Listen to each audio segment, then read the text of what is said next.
Ni hao. Lay-ho. How's my suit look? It's looking good, man. Do I look like a boss? I mean, almost. What's up? I mean, if I wasn't in the frame as well, maybe it would be beneficial. Right, get out of here. How's my hair? Looking slow? Hair's fine. Okay. What's up? You gonna sip in the water? Are we gonna get into this? I want to keep that. I was listening to a Tim Ferriss podcast the other day, and he was just like, as I dramatically sip on my coffee. And it's fun. It's funny, like, because of your headphones, you know, it's very... And you just hear this overwhelming...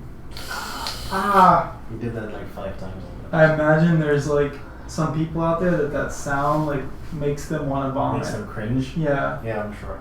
For me, I was like, this is Sorry hilarious. about that. I've done that a few times. You can blame Rico. Hey, man. Alright, what are we talking about today? Talking about knowing your product idea will sell, right? Yep. We're going to talk about finding an idea, and then once you found that idea, making sure that it's actually a good idea. Yeah. Not all ideas are equal. No. It's not like 4th grade where like nothing is bad, everybody's a winner, no idea is a bad Everybody's idea. getting participation trophies. Yeah. This is real life. Okay. This is real life. If your product idea is bad, you're going to lose money. In business, you can fail. Yep. You can be a loser. Yeah, it does happen. So we're going to find ideas that work. So the first thing we'll talk about is identifying a product that will sell and that you can be proud of and that you're happy to sell and that you want to be a part of making and building and really sharing that story with people. And I'll just go ahead and get started with kind of sharing where to look when you're first starting out. I mean, you probably already have some ideas in your mind about what kind of things you're interested in. But maybe you don't know if they're ideas that people actually want or they're problems that need solving. It's just cool trinkets that you thought of. And so a lot of times where I start is I just go into Google search actually, and I just check out, how many searches is this item that I'm thinking about selling getting?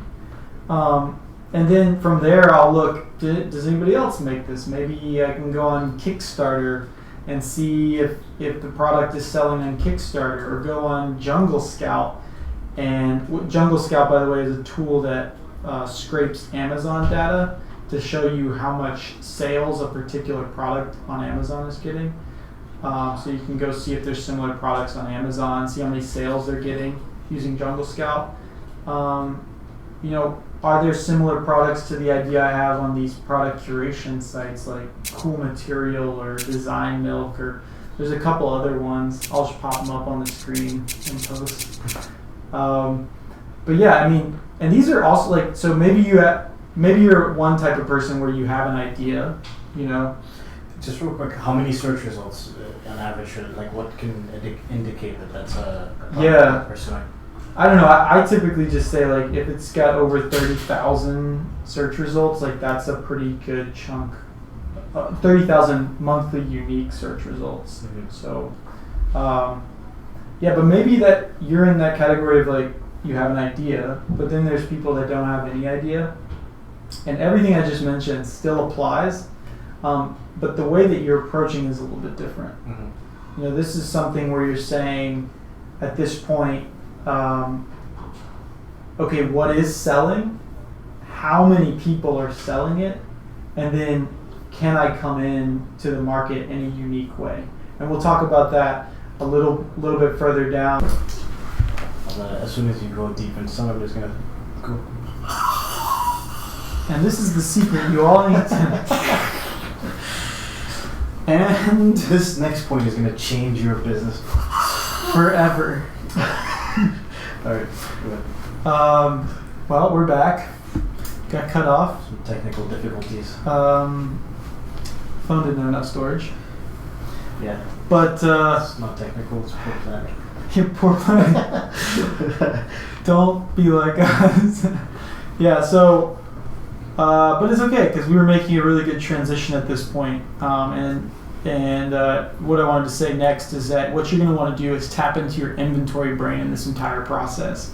And what that looks like is over time, in your 25, 26, 27 years of life, you've seen a lot of cool things and you've decided what your tastes are and what your preferences are, and you've started amassing opinions, right? And believe it or not, they're still in your brain. You just need to start dumping it out, and whether that's writing it down or putting it on an Excel sheet, just getting the stuff that you think is cool and unique and interesting out onto a format that you can start researching. Mm-hmm. You know, so really just making a freaking large list. That's going to be the best place to start, and then start building on those and saying, okay, now let me see how I can come at this from a unique perspective. Yeah, just one of the things that I wanted to point out as well is like for any of you guys who have the fortune of coming to China for the Canton Fair, or if you're physically in China as well, take that opportunity to walk around not just the fair but the markets. I think that's a big mistake that a lot of guys make when they come down, is they go to the Canton Fair and they're expecting to find the next big thing. Canton Fair isn't as innovative as it was in the past. It is a good jumpstart, it is a good sort of introduction to China, but a better thing would be to actually go to the markets and just walk around and see if you can sort of curate some more ideas and see if you can build something from there. Okay, so once you have the idea though, then you need to understand, okay, is this idea solving a problem? If it's not solving a problem, then it needs to fill a gap in the market. So the first thing we'll talk about is, what does it look like to solve a problem? Rico, maybe you can share in your business, SourceFind Asia, what problem you solve. Yeah, so I mean, it's pretty basic. We're a manufacturing consulting company, and I mean, this issue, the communication issue between foreign buyers and Chinese suppliers has been going on for ages. It's kind of like the Roadrunner, Wile E. Coyote situation. So I mean, what we're doing is we're bridging that communication gap. That is the problem that we're solving, is you can't find the right suppliers, or you can't find a quality supplier, or you have issues communicating with your current suppliers. We're helping that process, and we're not just solving the problem from the buyer's perspective, we're also solving the problem from the manufacturer's perspective, because they struggle communicating with foreign buyers all the time, and sometimes they're small, sometimes they don't have sales staff that speak English, and I mean, for us, if we're able to bridge the gap on both sides, then that's the problem that we're solving. Yep, absolutely. And so Rico's approaching this from a service perspective, but it's a mindset thing, right? So regardless of your service or from your perspective, and what we're offering here at Air China is product-based businesses. You're looking to design something completely unique, or a design that you created at least, and that idea generation and problem-solving mechanism is the same regardless if it's service or not. So you're just trying to say, what is their problem in the market, and how can I provide a solution? A great example of this is back supports. I see these a lot on like Kickstarter and other crowdfunding sites. More people are doing these back support things, and it's because there's this problem. Like, people at work all the time, just sitting hunched over their computer typing, are killing their backs. I remember. It's me, corporate China over here. Yeah, dude, this guy works in this office here on 9 to 5, but he's got a really cool chair actually. Like the kneeling stool. Yeah. It's kind of weird, but you get used to it, and then it just kind of keeps your posture up. Yeah. Yeah. I mean, that's a product that solves a real problem. I mean, I was working the 9 to 5 grind a couple of years back, and I remember after 2 years of working, I felt like I was 80. My back was killing me all the time. And just gotta do some more squats, man. Yeah, it really is. It's the squats thing. It is the squats thing. But I mean, so that's an example of a problem that people have. I mean, how many people sit at the desk all day, right? And okay, there's back problems that come from digital nomads out there. Don't sit at your desk all day. And so people created solutions to this problem. They do standing desks, they do funky kneeling chairs, back supports like I mentioned. And so identifying problems and then saying, okay, what's a product I can create around this problem? And then you got to figure out though, do people actually resonate with this problem? And this is actually, in my opinion, one of the funnest things to do, because you're actually talking to your potential customers and getting real feedback as to whether or not your product is worth making. And the way that you do that is going where your customers are hanging out. And that can be forums, Facebook groups, you know, going to freaking stores. Nick Ramil talks about with his investments at Brink, what he has them do is, okay, now you've got this product idea, now go to the store where that product's sold. So let's say it's like an electronics product and you're in the United States, you go to Best Buy. And as people are walking out of Best Buy, you know, they've got a bag full of electronic goods. They're super primed up to buy electronic products. And you're like, hey, can I ask you a few questions? Hey, you want to check out my products? Electronic over here. In my shirt. Hey, over here. You know, don't be weird about it, but it's the concept of talking to people that are primed up to buy electronics and getting real-time feedback on whether or not they want your electronic product. Yeah, Nick says it's like going online and offline where your customer lives. Mm-hmm. So of course you can go to forums and stuff, but you also want to go offline. Don't be shy. In 2016 or 2017 when this is out. Yep. To go offline and just go meet your customers. So Luke's thing is you have Morvo, your watch. Mm-hmm. Where did you go specifically online to talk to your customers? So I went to forums and Reddit groups. The forums are fun because you can target very specific niches. And for instance, I went to the aviation niche because I thought, you know, pilots would love, or aviation enthusiasts would love, the idea of a watch made from reclaimed airplane aluminum. And so I asked, you know, what do you guys think of this, and what kind of material would you like this to be made, like which airplane would you like this to be made out of? And I got some really good feedback. I got some haters too. There's always going to be haters, but you don't let the haters discourage you, because there's a difference between somebody providing real feedback that's kind of constructive and criticism, but it's in a good way, and then there's people that are just negative for the sake of being negative. And the way I differentiate the two is, you know, did the person actually give me a reason why they didn't like it? Or did they just say, that's stupid, I don't want it? I mean, if they say that's stupid, I don't want it, I kind of still want to know why you think it's stupid, because maybe other people feel the same way. But if you're not willing to tell me, then I'm just going to completely neglect your response. Trolling. You're trolling, yeah. Right? And so I'm always trying to dig from the people that are negative about it, like, what did you think was not so great? Because maybe that's a flaw that I'm not thinking of. But if the kind of resounding opinion is that it's a good idea, and then there's a few people with some constructive feedback, then you take that and run with it and just go for it. Cause did you have a specific number in mind in terms of good feedback versus a negative? You know, I was looking for trends, and this is actually something we do for, you know, when we say, okay, type it in on Google, right, and see the trend. You know, Google Trends is a great tool as well. You know, type in kind of the niche, or even specifically the product that you're offering, and see what the trend is. Is the search data trending upwards, or is it just kind of stagnant or going down? That can give you a lot of insight into what buyers are thinking. So when I'm getting feedback, I'm doing the same thing. Is the trend in general in a positive direction? If the feedback is negative, is it negative in a certain direction? And so I can pivot and understand where the right way to go is.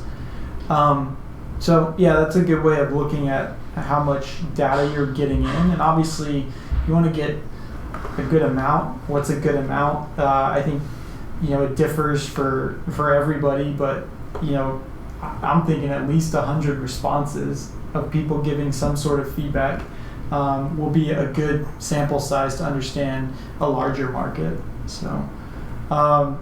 And then also one thing you want to do is just type it in Google and see how many searches, uniquely monthly search results are given for that idea.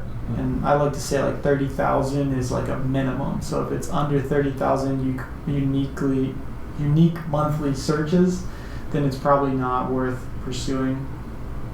So if you're not solving a problem, you need to fill a gap in the market. Exactly. And this is where Morvo came in. Like, I mean, there's 1,000,001 watches out there. That's just the facts, right? Like, probably 2,000,001 watch companies. A lot of brands, a lot of designs. But I realized that there was a gap in the materials being used in the watch market. Nobody was using reclaimed materials, much less reclaimed airplane materials, and marketing that in the watch. And so I was filling a gap in what was already a very well-established market. So if you're not going to solve an explicit problem, then you have to fill a gap. Now keep in mind though, when you're filling a gap, you're typically working in markets that are really saturated, and you're going to win on really strong marketing. Because in the situation where you're solving an explicit problem, the solution to a problem is doing the marketing for you, basically. But when you're filling a gap in the market, you have to show the gap, and then you also have to show how your product fills that gap, and then convince people that it's better than another gap in the market that somebody else is solving. So it's much more of a marketing game and much more of like a commoditized game. So just be aware of that if you go down like especially the fashion route or men's fashion or women's fashion. But the last thing that I want to cover here, and then we'll close it down, is what is the premise of your business, and this is like the why behind what you're creating. And you need to know the why, not just the what is the problem, what is the gap, but like why are you uniquely positioned to solve this problem or fill this gap?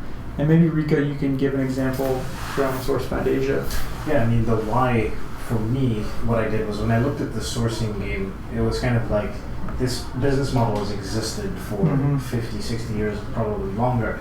So I'm not going to come. I'm not bringing in anything new as a business model, but I identified all my competitors, and I started to look at what they're doing, what services they provide, and I was asking myself, what can I do that's different? What do I know from my own experiences in my life and being a buyer for such a long time? And then as I started to survey, our client base, as well as whenever we get a new client that comes in, I asked them if they worked with one of our competitors, what was that experience like? Why did they decide to change? What services did our competitors providing that we can fill in? And I identified a unique market, which was that there was a trend of new entrepreneurs who are coming into China who can't afford to leave. Maybe they're still working 9 to 5, and their budget is between $5,000 to $10,000. They're about 25 or 20, I'll say 28 to about 35 years old, and they want to build a physical product business. And they want help doing that because they know that it's extremely difficult to enter the Chinese market. Right. But most of the sourcing companies were not tailored their services to that demographic. So that's what I did, which is the why for my business. Why am I unique was I tailored to a certain market that other companies hadn't identified. Right.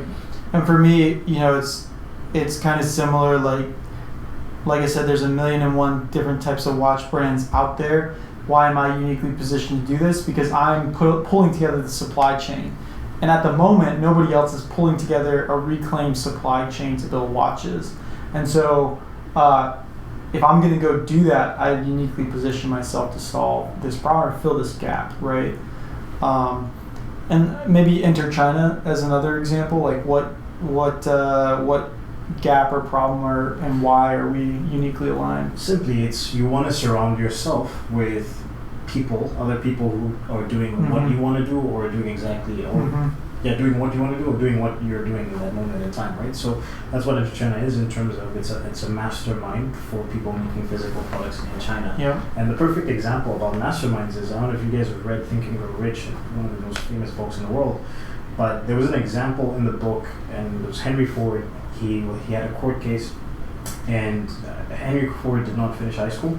So the lawyer was trying to kind of discredit him by identifying gaps in his knowledge, and he asked him, hey, do you specialize in engineering? He's like, no.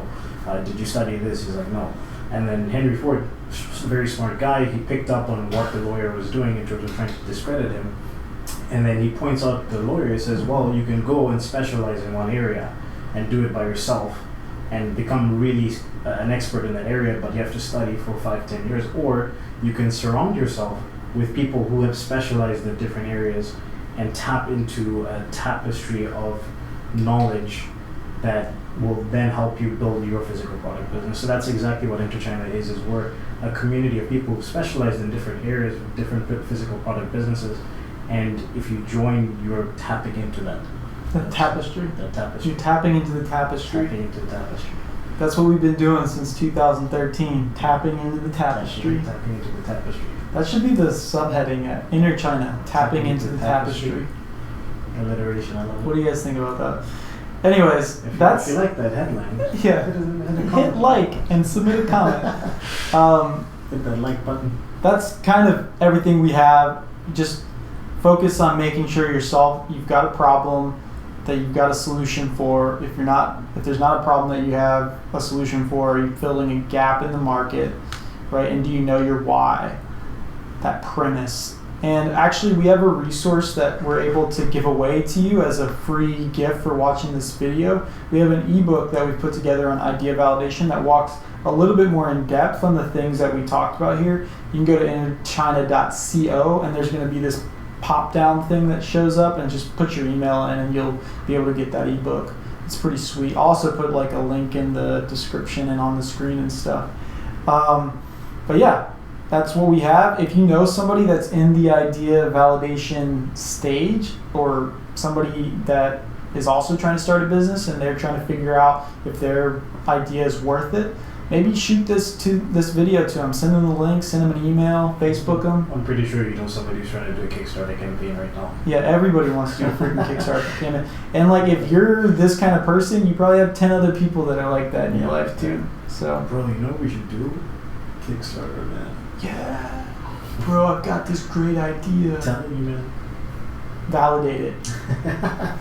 All right, guys. We'll catch you in the next one. Peace.